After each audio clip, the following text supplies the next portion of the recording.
Hello friends, ఈ వీడియోలో కంటెంట్‌కి alignments ఎలా అప్లై చేయాలి అనేది చూద్దాం.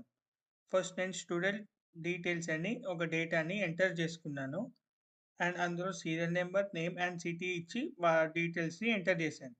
సో, ఈ కంటెంట్‌ని మనం అలైన్‌మెంట్ ఎలా అప్లై చేయాలి అంటే, ఫస్ట్ ఈ కంటెంట్ మొత్తాన్ని సెలెక్ట్ చేసుకోవాలి.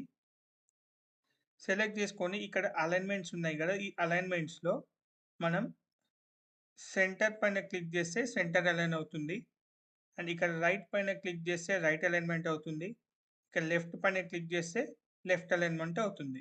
సో, ఇక్కడ మళ్ళీ సెంటర్ పైన క్లిక్ చేస్తే సెంటర్ అవుతుంది. ఇక్కడ పైన కూడా ఇక్కడ కూడా మనం సెంటర్ పైన క్లిక్ చేస్తే సెంటర్ అనేది అవుతుంది. అండ్ అలైన్‌మెంట్స్ అప్లై అయిన తర్వాత మనకిప్పుడు సీరియల్ నంబర్, నేమ్, సిటీ ఉన్నాయి కదా! వీటికి టేబుల్ బోర్డర్స్ ఎలా అప్లై చేయాలి అంటే, మళ్ళీ కంటెంట్ మొత్తాన్ని మనం సెలెక్ట్ చేసుకోవాలి.